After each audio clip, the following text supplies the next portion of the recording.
In a quiet residential neighborhood slightly removed from the hustle and bustle of New York, there stands an old-fashioned two-story house.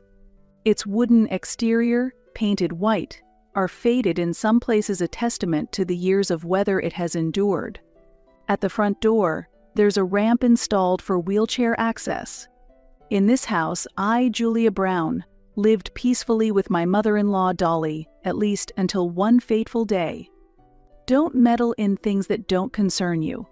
If you can't hand over your full salary to me, then leave. The moment these shocking words left my sister-in-law Marlene's mouth, my world turned upside down. What? My voice was hoarse with astonishment. Marlene continued with a triumphant look. I am the daughter of this house, and you are just an outsider. I'll let you stay if you hand over your salary every month. If you don't like that, then leave. I was speechless at her words. For 10 years, I had devotedly cared for my mother-in-law day and night, and it was outrageous that my sister-in-law, who did nothing but play around, would say such things to me. Anger, sadness, and a deep sense of disappointment swirled within me. I vividly remember the day I married Russell and came to this house 20 years ago. I was 28 years old then. An Italian student who had recently arrived in America, Russell had kindly accepted me. With our marriage, the cohabitation with his mother, Dolly, began. Russell's father had already passed away, and living with Dolly stemmed from Russell's filial piety, as he couldn't leave his mother alone. At first, I was anxious. Living in a foreign country with a mother-in-law who spoke a different language and came from a different culture was daunting. However, Dolly seemed to sense my anxiety and always greeted me with a smile. "Julia, it must be tough getting used to life in America. If you ever need anything, don't hesitate to ask," she would say. Dolly helped me study English and taught me about American culture and customs.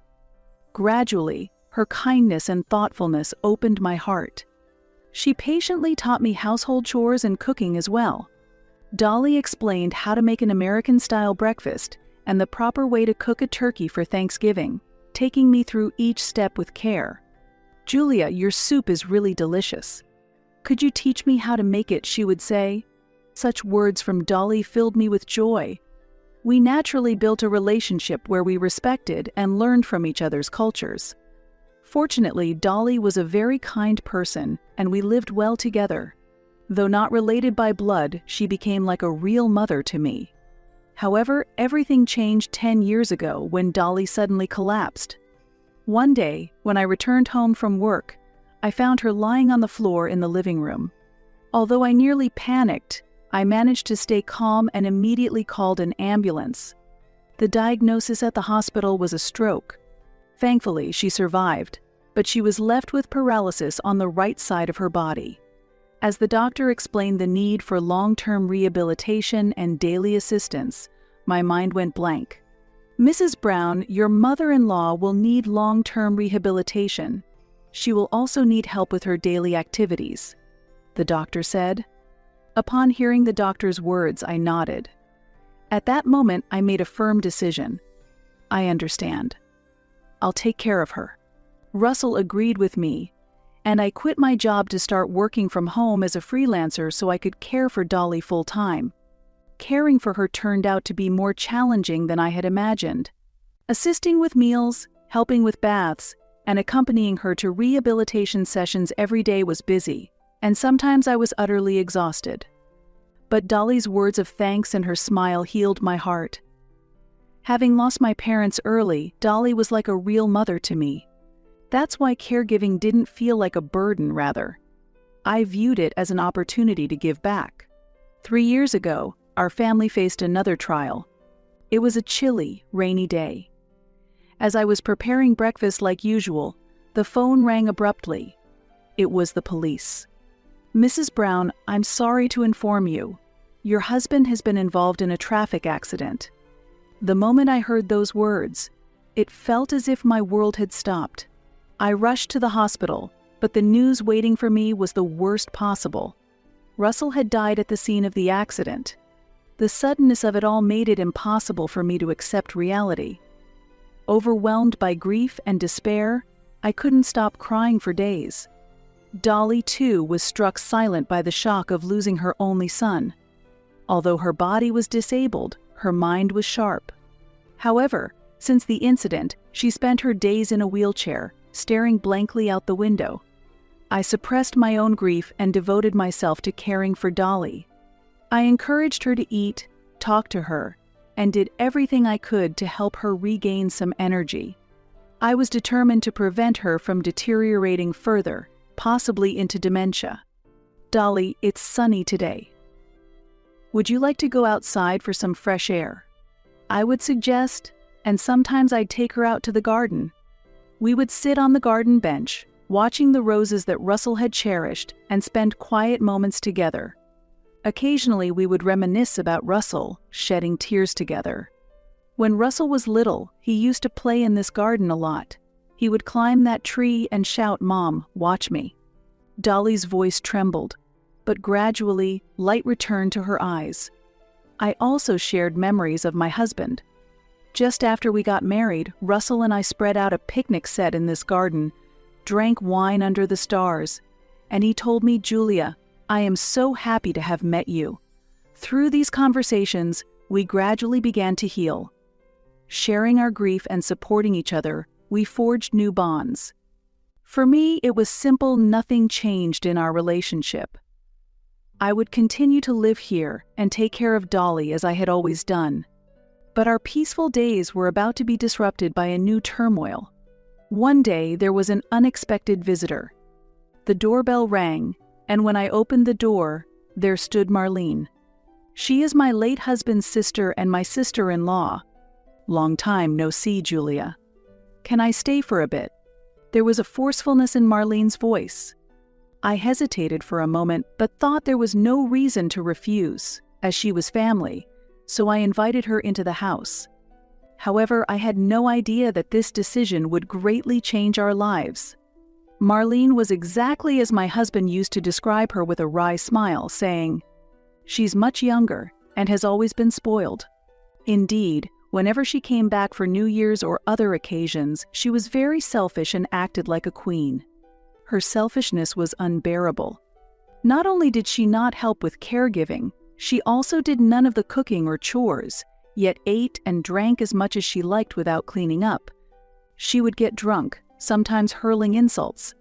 It was futile to expect a word of thanks from her. Her usual behavior was beyond common sense. Knowing that I was busy with caregiving, she would suddenly drop off her child and go out to have fun.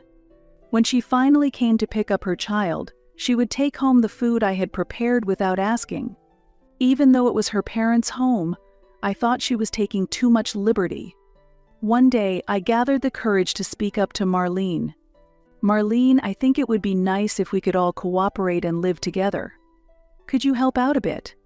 However, her response was unexpected. "What? You, who can't even have children, are just a useless freeloader, so you should be doing all the housework to be useful? It's sad for Mom, who wanted grandchildren. That's why I bring my kids over." I was left speechless by her words. I couldn't believe that she could say such cruel things to me, knowing that I had desperately wanted children but couldn't have any.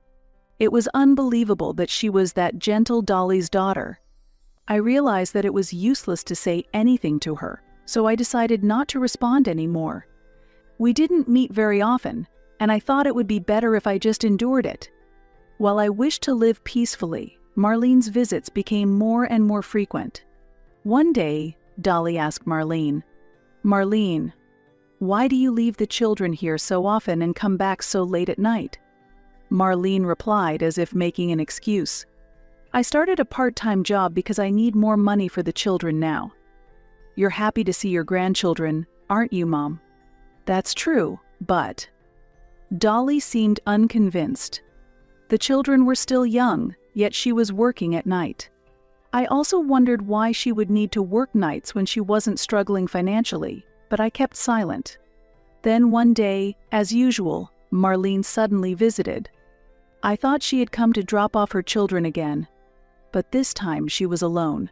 She came pulling a large travel suitcase, and just when I was wondering what was going on, she declared, "I've gotten a divorce, so I'm moving in here from today." Dolly and I were shocked and asked what she meant. Marlene, looking almost tearful, turned to Dolly and began, "Mom, the truth is, I've been suffering from domestic violence from my husband for a long time. I couldn't stand it anymore, so I decided to get a divorce." Dolly's face turned pale upon hearing these words. I was so surprised that I lost my words too. Marlene continued, "I wanted to bring the kids too, but my husband wouldn't allow it. He only agreed to the divorce on the condition that I leave the house alone." I was confused. I had met Marlene's husband a few times before, and he seemed calm and kind, not at all like someone who would commit violence. In fact, I had seen Marlene frequently yelling at her husband and children unreasonably. However, Dolly seemed to believe Marlene's words immediately. Hearing her daughter's suffering, she agreed to let her move in. "Julia, I'm sorry, but I can't abandon Marlene." Dolly apologized to me. While she said she was sorry to me, I understood that if a mother hears her daughter has been divorced and ousted, she couldn't just ignore it. With mixed feelings, I replied, "I understand." "Thank you, Mom."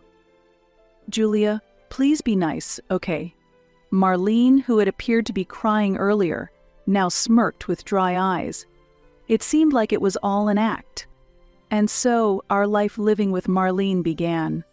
However, she continued to do nothing at all, just like before. She didn't help with her mother's care, nor did she do any cooking, laundry, or cleaning. Astonishingly, she did nothing. Moreover, her attitude towards me became increasingly arrogant. But I maintained my composure in front of Dolly. I didn't want to cause any unnecessary worry for my mother-in-law. One day, Dolly spoke to me. "Julia, there's a place I want to go. It's a bit difficult with the wheelchair, but could you come with me?" "Of course. Where would you like to go? Shall we stop by our favorite cafe? It's been a while." There was a cafe that had been our favorite since I married into the family. We used to go there often when Dolly was still healthy. "I also have something important to discuss, so that sounds good." I felt a slight unease at Dolly's words. When we arrived at the cafe, Dolly, checking around to ensure privacy, began speaking in a low voice. "Julia, I'm actually worried about something concerning Marlene." "What is it?" "She's been going out in the middle of the night and spending a lot of money. Something about her behavior seems off." A look of deep concern was evident on Dolly's face. "Also about the divorce. Something doesn't seem right. I want to contact Marlene's ex-husband, but it's difficult for me." I was surprised by my mother-in-law's words. Dolly wasn't completely convinced by Marlene's story. "I understand. I'll look into it." From that day, I quietly but steadily began to investigate the truth. Several weeks later, I had uncovered the entire truth. I contacted Marlene's ex-husband and met with him directly. His story was entirely different from Marlene's claims. Actually, Marlene had multiple affairs. I forgave her each time, trying to make things work. Sadness was evident in his eyes. In the end, Marlene left the house on her own. She neglected the children too. I was stunned. All of Marlene's stories were lies. As evidence, her ex-husband showed me exchanges of messages between Marlene and another man, along with hotel receipts. After learning everything, I told Dolly the truth. She appeared deeply hurt, yet there was also a look of resolve on her face. "Julia, thank you. There's something I must do." From that day, Dolly began closely communicating with a lawyer. She didn't share the details with me, but it seemed she was preparing something. At home, Marlene's attitude towards me became increasingly arrogant. "Hey, make something more substantial. What's with this bland, all-veggie meal? Are you trying to annoy me? I'm making these meals low in salt considering your mom's health. Marlene, you should cook what you like to eat." "What? Don't order me around, you're just a freeloader." Freeloader. Besides, my brother is dead, and you're practically a stranger now, right? Why are you still living in this house? Are you paying rent? If you have a salary, you should give it all to me." What? I was baffled by Marlene's words. It's ridiculous to keep a stranger in the house for free. You should be paying rent and utilities. Rent? I've been living here since I got married. We even paid for the renovations when we moved in, and all the utility bills. But the land and the house are ours. And now that my brother is gone, you can say whatever you want, right? Marlene's words hurt me deeply. I had devoted 10 years to caregiving for Dolly day and night, and to be treated like this was unbearable. Who will take care of Dolly if I'm not here?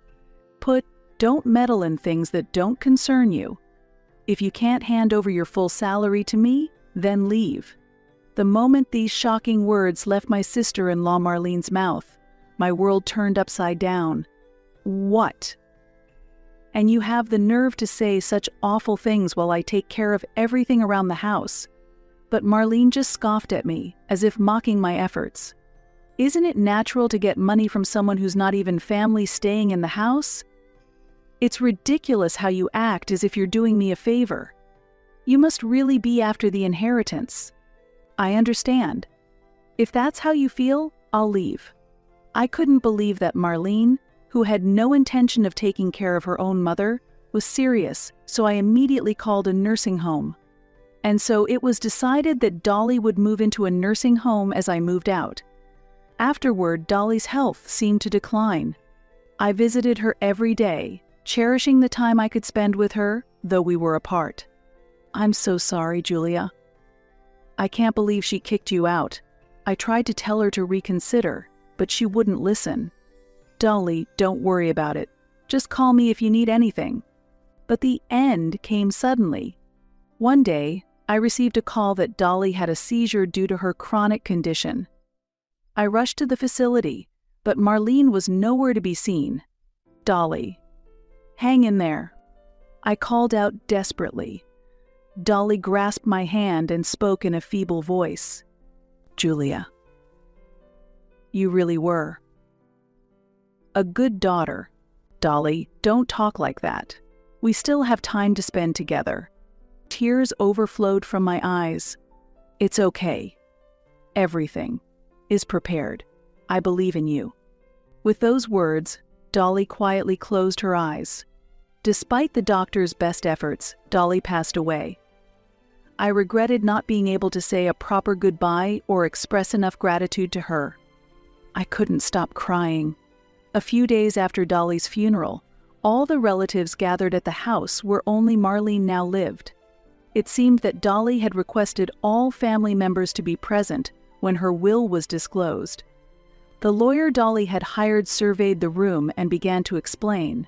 Before I read the will, at the deceased's request, she left a recorded message in her own voice. Please listen. Dolly's voice began to play, and everyone listened intently to her words.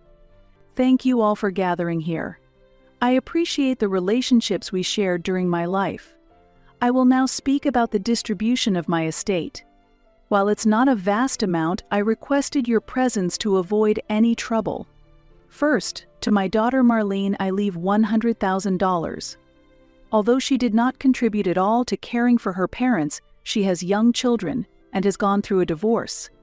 I hope she uses this for the children's needs and as alimony, so I leave her only the statutory portion. Marlene gasped in astonishment. What? Statutory portion? It's not everything. Whispers spread among the relatives. Marlene is divorced? She hasn't shown her face at family gatherings for years. Alimony? Aren't the kids with her? Wasn't Julia, Russell's wife, the one who cared for Dolly all by herself? Marlene, faced with the stares of all her relatives, turned red and trembled with clenched fists. The atmosphere was charged as the family digested the revelations of Dolly's final wishes and Marlene's true character. Dolly's voice continued. Those of you hearing about Marlene's divorce for the first time might be surprised. The cause was her infidelity. It would be one thing if she were neglecting my care to focus on her family, but she was neither looking after her children nor faithful, choosing to spend her time with her lover instead. Her husband caught her and divorced her, and she lost custody of the children. I truly do not want to leave Marlene a single penny, but knowing her, she would claim her rights. To avoid any trouble for the other heirs, I will leave her only half of the statutory share. I hope she uses it to properly pay off her marital obligations, and that the remainder is used for the benefit of her children. There were gasps of surprise from the relatives, and Marlene's complexion changed. Julia, thank you for coming into our family and for all your dedication over the years. I loved everything about you. It must have been so hard for you when Russell passed away so young, yet you bravely stood by me and cared for me in our home. Tears streamed down my face. To Julia, I bequeath the same amount of $100,000, as well as our home and land. You are free to sell or rent the house, but I would be delighted if you remember the days we spent together there. Dolly, I only heard about the contents of the will just now. I calmly responded. Moreover, Dolly knew about your divorce. She heard it directly from your ex-husband. Marlene's face turned pale. I continued. Your husband repeatedly tried to mend things for the sake of the children, despite your continuous affairs. Though your kind-hearted husband had no intention of demanding alimony, Dolly suggested that he should. The relatives' glances at Marlene were filled with disdain. Finally, I said, also, it seems like you're upset about the inheritance I'm receiving, but you should know that I was legally adopted by Dolly. Legally, I am as much her child as you are. Marlene's face went ashen, and she collapsed on the spot. Applause rose from the relatives towards me. Some were tearful. It's good to see you rewarded after all your years of caring for Dolly. One said, you seemed more like her real daughter than just a daughter-in-law. Another added, if you ever need help, just call us, someone else offered. I bowed deeply. Thank you. It seems that Dolly had gathered everyone to ensure that there were no misunderstandings or unwarranted rumors about the inheritance after I received it. Afterwards, Marlene left the house cursing. Although she had to pay alimony to her ex-husband from her share of the inheritance, it seemed her life afterwards was challenging. Now I am living leisurely, sorting through the belongings in the old house. The lawyer gave me the recording of Dolly reading her will. Thank you for everything, truly. I have always loved your honesty and kindness. Just recalling Dolly's words brings tears to my eyes. I wonder if I was able to express my gratitude to her adequately. Caring for her wasn't something I thought of as caregiving. It was just natural to be together all the time.